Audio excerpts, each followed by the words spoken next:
how are you all feeling today? I hope you're feeling great. Great. So we're from Indonesia, and my name is Jonathan. This is Joe, and this is him. And yes, you heard me correctly, we call him him. So as you may have noticed, we're all wearing batik from different colors today. And that's because we wanted to represent a different experience, different learning, and different key takeaways that we're going to share with you that we've learned from rotation. So to start us off, I'm in bank insurance in Indonesia, and I was very fortunate to be able to be highly involved in partnership business DBS. And so a couple months ago, we had a project where we hired an outside consultant to work on figuring out ways to how to improve and generate higher sales. So my manager entrusted me and gave me the responsibility of assisting my senior with a lot of data compiling and data analysis. One of the most impactful tasks that I was assigned to and I completed was the data analysis on the compensation that we have paid for to all of our sales force, dating back 2 years. So at that time, my senior got the raw data from a different team and passed it on to me to analyze. So I'd like to let you know that I wasn't good at Excel. When I opened the data, I was like, oh my God, a lot of lists of Excel files.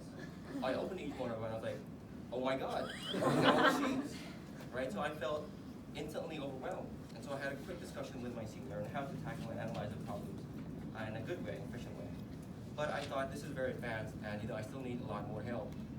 And even though I thought that way, I also thought that I figured that I can't always get a lot of help or depend on my senior or my manager, because first of all, I realized that they have their own responsibilities to take care of. And second, if I keep on waiting on other people, then I wouldn't be able to finish it on my own or finish it on time. So for the next 4 days, I worked extremely hard, and I worked very, very focused, and I thought, I was a lot under stress. But all the hard work eventually paid off because I was able to actually complete it on time. And at that moment, I felt very happy, very accomplished, and very proud of myself because I thought this was a very difficult task for me, and I was able to actually complete it on my own. And so just as I was about to submit my results to my senior said one thing to me.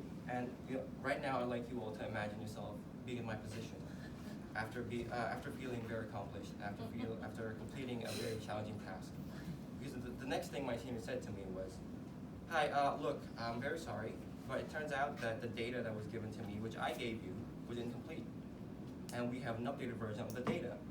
So your work is, I'm sorry to say, but it's irrelevant. We can't use it. And so I'd like to ask all of you, how would you all feel? Because right at that moment, exactly, right?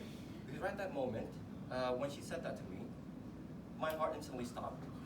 I died for a good 2 seconds, and my soul left my body when saying goodbye. I felt very frustrated. Right. So I like to fast forward things, right? Fortunately enough, I have a good relationship with my senior. So we're able to discuss everything together, got the new data, and we're able to solve it together and complete it in time. But what I want to focus more on is about how I felt when I experienced something like this. Because I originally thought, all the hard work, all the stress, and the time and effort I put in was for nothing. And I figured out quickly that, moving forward, I have 2 options to think about. The first one is to keep on thinking about it negatively, and maybe eventually let it impact my work in a negative way. Or the second option was to just turn things around completely and think about it positively. Because I came to the realization that through all the hard work I've done, I've actually got a great deal of professional and personal development. And so the one key takeaway I'd like to share with you all today is to always be positive in everything you do and in every kind of situation. That being said, I believe my friend here has a different key takeaway I'd like to share with you. Thanks, John, for sharing your wonderful experiences. I also would like to share my takeaways from my presentations in the product management department. So product management department is a team where a number of people known as product managers turn customer needs and initiatives into a solution, which is the product itself. Now, over the past 6 months, I've been able to act and think as a product manager. In one of my goals, I was trusted by my leaders to create a new product which will be launched by the end of next month. The product creation involves an end-to-end collaboration with various stakeholders of the company. From the very first end, we discuss with the distribution channels, actual teams, operations, ITs, and several other departments which are also essential in the product creations. Now, we go through a lot of meetings and discussions with one objective in mind. That is, to make sure everything is right when the product is launched. And I also would like to share that a very simple thing, yet very powerful to me, from learning from the various discussions and meetings from various stakeholders, that is listening. We all have, we all tend to assume and tend not to listen to others when we already assuming things in our head. But sometimes what we are assuming is not right. When we start listening to others, we could clarify things that we weren't sure of. Now, even more, when we also listen to others, we will be able to uncover things we don't know what we don't know. For instance, in my rotations, I've been able to uncover the backlogs, the product features which I was developing at that moment, and collectively solve with the stakeholders of the company. Now, another thing that stand out in my rotation is trust and the opportunities that was given by my leaders. Such amazing things have been able to develop me up to this point.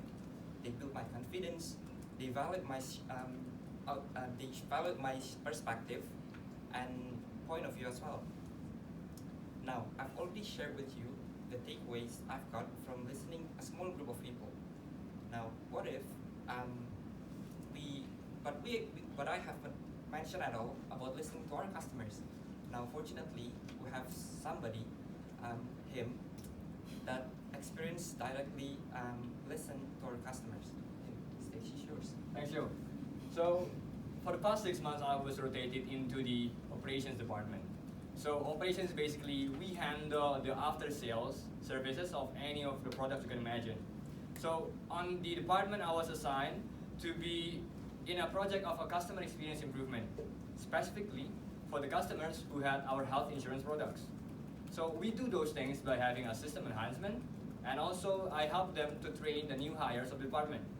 But hold on, are we missing something here? We are supposed to create a better customer experience, but I haven't mentioned anything about customers. And I quickly realized that we haven't actually talked to a single customer yet. So I pitched the idea to my leader, how about we do a customer research? So customer research is the way that you can, it's a method that you can do to help you to understand more and to listen and interact directly with your customers. And I choose the method of interviews because I want to have a meaningful conversation with them. So here comes the hard part. So before that, I'm really grateful that my leader is such an open person for ideas, and he also encourages me to try and explore new things. And so he quickly agreed and supported me fully to do the initiatives. And here comes the hard part. So if you want to interview someone, you need to find those people. Yeah. And finding those people is not quite easy. The first thing I have in mind, I have to send them emails. Let them know that I'm inviting them through emails. And I've sent 50 emails invitation. And I managed to get 5 rejections. 45 of them completely ignored me. So I think you have one experience of being rejected, let's say to a date. And imagine you have to go through the experience 50 times. Not quite pleasant, but it's okay. Everything's okay. I have to change my mindset. Maybe I have to do it more personally. And what I'm thinking is like, I'm going to send them an SMS, a personalized SMS. It's good. I have quicker rejections. But it's still okay. What I'm thinking is maybe I'm approaching this not quite right. I've done direct approach, but maybe they don't trust me enough. What if we can ask for a help from the person who interacted with them even before they bought the policy?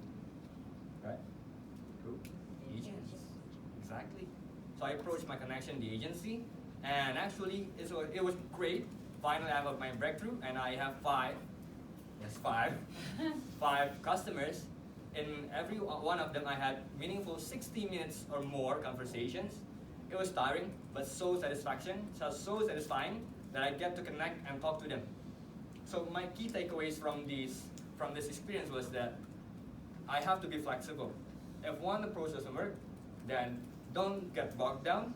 Try another one. If that doesn't work, it's okay. Try another one. Keep soldiering it on until you find the best solution. That's the first takeaway. And second, that sometimes we tend to assume that we know what's best for our customers, but sometimes we don't. You have to listen. You have to understand with them. You have to have the conversation. And that was our presentation from the Indonesian team. Hope you enjoyed it. Thank you. So can I give some comments? Sure, yes, please. Start from Jonathan. I think you have a very confident presentation. It's very I nice. like you do the storytelling. This is very important for presentation. You draw my attention a lot. But one thing I want to ask, right? You said your boss said the data was wrong and you were very frustrated, right? Did he ask you to redo, like this is the data was wrong, and did he ask you to give you a new set of data? Actually, after he said that, we had a discussion and we did talk about it.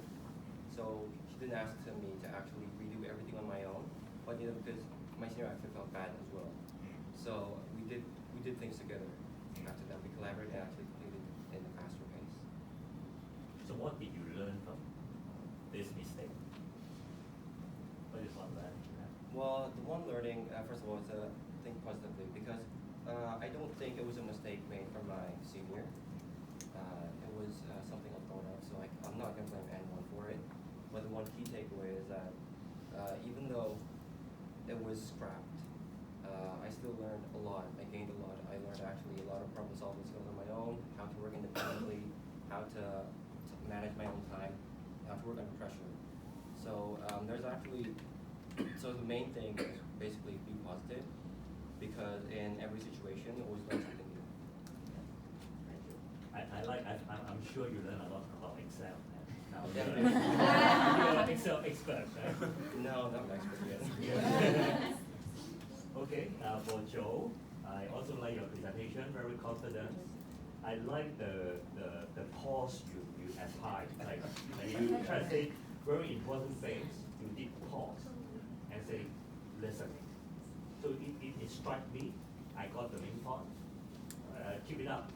Okay. For him, so yeah, you did. First of all, good job. Very good presentation. You said you convinced your supervisor to do customer research, which is amazing, which need to spend money and so on, right? and you talk about a lot of challenge you face, right? So one question I want to ask, after all this survey you've done, right? What do you learn from the customer? Can you summarize it for us? Sure. So what I'm researching is the experience the customer had when they are going for an admission for inpatient treatment in the hospital. So what I'm immediately get when they talk is they are scared. They are sick. They might have someone, but they are scared. Scared of what? The bills. There will be the bills. Is it big? Is it bad? Am I going to be covered? And in those experiences, people still prefer human connection. They prefer person to be there, Manulife, a representative, to be there, so when they are confused, or so when they are stressed out, I can have someone they can rely on. So people don't necessarily want, it might be confusing because in this digital age, people just check their phone. But to have someone to reassure that everything is okay, we are helping you with the best possible outcome, so it is very impactful for them. Are they millennial customers or old people? Alright, so the 5 of them was Yeah, happen to be 35 to 45 years old. still young. Do you consider that as young customer?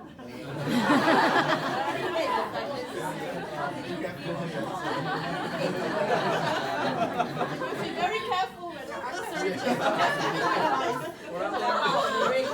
What I want to say, we have different likings about movies and music, but we still The can reason connect. I ask is because of the digital that you just mentioned and the human touch, right? So if Right. it is because the age range is this group of people who prefer human touch, the you ask to expand your, your reach to even talk to more customers of different profile, different age group, and to understand maybe people Yes. really don't want human, or some people really want. I mean, I don't Sure. know. So is Sure. that going to be our next time? You know, we do Yes. this? Now that the senior leaders are aware of it, Yeah. so we might have something bigger on our hands. So, hey, where does this go from here? You did those 5 interviews and Yes. got some insights Yes. which you shared with us. Yes. So now, is this being followed upon? Are we doing anything differently based on some of the things you shared with us as to what you identified? Yes. So beforehand, I want to thank Remy because he's the regional spokesperson who helped me and guided me through doing because I'm a geological engineering person. I don't know insurance, but I got his help through this. So what I did was I made a report, I made a deck, and it's going to be presented at my final presentation in my local office. And I have some suggestions, and I truly hope it's going to be accepted, and it'll be something impactful. So it's not yet, but we are hoping to get something done by the end of January. How do you feel about all the rejections? It was depressing to be honest. And how do you overcome the rejection? So what I did is to connect with my colleagues because sometimes we forget that we have this big of family. Operations is big in Indonesia, more than 300 people, and various people from various backgrounds. And what I did was just to stop working when I feel down, and I talked to them like, I was rejected again, and they, being naturally interested in what I'm doing, they're like, it's okay. What are you doing? What do you want? What do you need? You need to connect with those agents. I have these agents. What do you want to do? They are some of the people that work closely with our customer services, and they say like, I actually can help you. I can look up the database, the main system, and we can find out more. So you can have more leads. Just sort of professional curiosity. John, your last 2 years of analysis of the compensation data, what was your key takeaway? So the 2 years I mean was the data that I had, right? Yep. Okay. The key take To the business. on the compensation, I actually realized we pay a lot. I mean, we pay a lot. I know people who work in different sales, but not insurance, and they get paid way less. And I realized, of course, this is an insurance industry and it's different. But one of the hypotheses was that the compensation scheme we're giving to the sales force was not quite at the benchmark. Too low? A little bit quite Compared to the lower market? compared to the market. So is it true? Is that hypothesis? Well, that was the hypothesis that our consultant gave. So although I personally think it was a lot, I think if you target millennials to be the sales, it should be very appealing. Would you then become an agent yourself? I thought about it.